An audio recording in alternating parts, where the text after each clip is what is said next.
Hello Leo, Sun, Moon, Rising, and Venus signs. Kamusta kayo? Sana po'y nasa mabuti kayong kalagayan.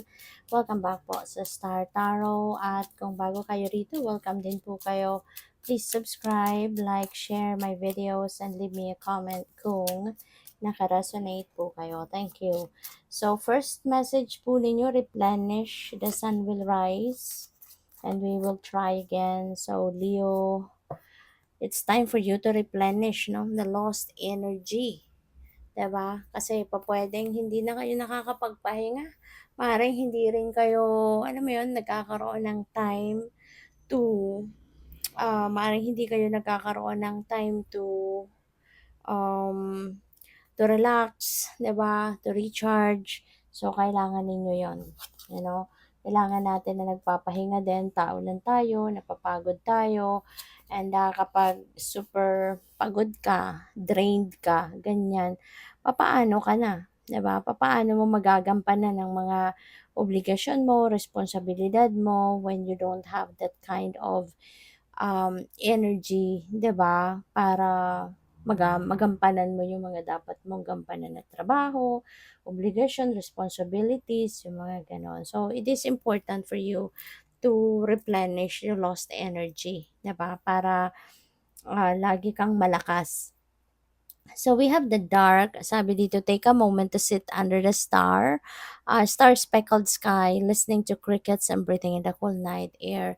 So parang ano ito, invitation ito para sa iyo, no, na baka mag connect ka with the cosmos, mag-connect ka um, with the universe, 'di ba? At stargazing, you know, have you tried stargazing, Leo? Kung hindi pa, eto yon, no? Ito yung invitation sa inyo. Kasi masusubukan mo yan kapag nag-stargazing ka, napakasarap ng pakiramdam. Kasi there is a very strong energy that is going to flow through you.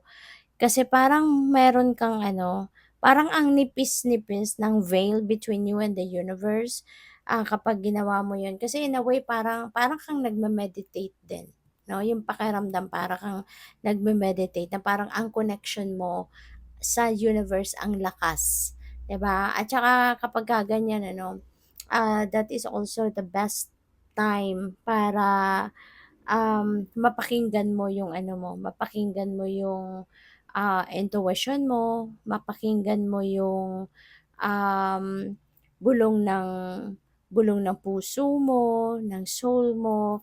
Lalo-lalo na kung ano, kung talaga ikaw lang mag-isa, you're just tuning in, kumbaga, with your intuition while you are looking sa mga stars, sa moon, sa sky, you know, subukan ninyo yan. Kasi there is some kind of magical, ano, no, magical na mararamdaman kayo.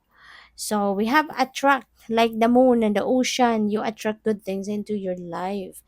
So napakaganda rin itong energy, Leo. You are about to ano, to attract good things, good people, beautiful situations, no, into your life.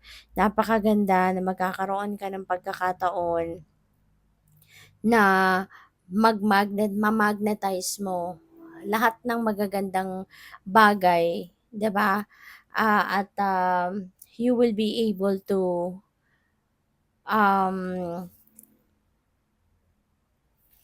you're going to attract positive things and beautiful things kasi ganun ka din, no? You are also projecting positive energy. You are projecting positivity. Kaya yung maa-attract mo sa buhay mo, positibo, maganda, maswerte, yung ganun. So, by the way, maraming salamat, no, for subscribing. And if you haven't subscribed yet, subscribe na kayo. And also, maraming salamat din for not skipping the ads. Malaking bagay po yan sa akin. And also, please click the join button sa baba ng video kung gusto po ninyo na mag-join kayo sa membership. So, napakaganda with the Emperor energy. Pwedeng meron ditong promotion for some of you. O pwedeng kayo mapopromote into a manager, supervisor, or anumang mataas na posisyon sa inyong trabaho, maaaring magkakaroon kayo ng gano'n. Or pupuwede rin ang iba sa inyo dito siguro is going to be the head of the family. Baka ang iba sa inyo magpapamilya na, mag-aasawa na, or pupuwedeng,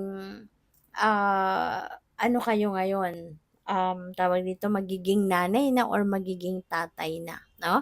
So, possible din 'yan.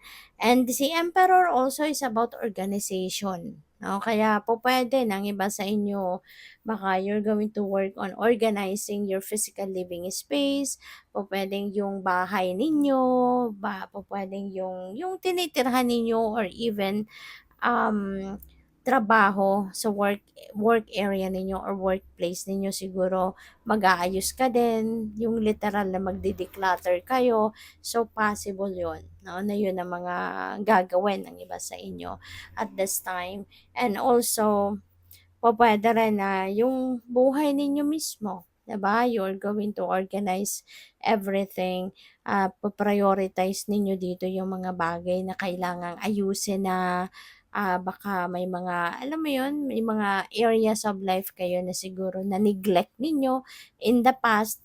Ngayon magkakaroon kayo ng pagkakataon na ito'y ayusin, 'no? Um this is also time siguro of decluttering talaga. Siguro kunyari may mga negative energy, negativity around you, hindi mo na yan na-entertainin. Instead, tatanggalin mo na yan sa buhay mo. So, which is really good. So, we have Three of Wands. Um, Three of Wands is a good fortune energy. So, most likely, ang iba sa inyo rito is going to be maswerte, 'no?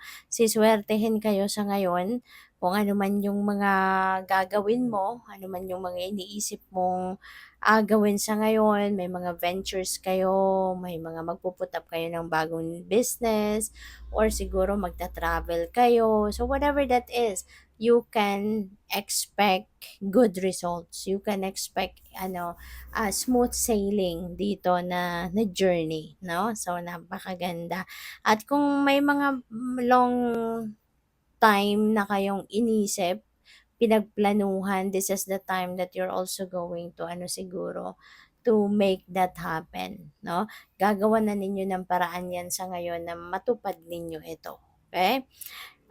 Three of Pentacles, this is the time of success. Magtatagumpay na kayo, paakyat na kayo, magsisimula na kayong umakyat ngayon sa ladder of success. Papunta na kayo sa pagtatagumpay at ang maganda rito, hindi lang kayo dito mag-isa. Kaya siguro, mas mabilis ngayon ang pagkamit ninyo ng inyong tagumpay because hindi lang kayo mag-isa. You will be working with someone or maybe meron collaboration, merong partnership na mangyayari dito. Kaya mabilis na kayong magtatagumpay. Kasi may support system kayo. So, good luck. Thank you for watching. Love and light. Namaste.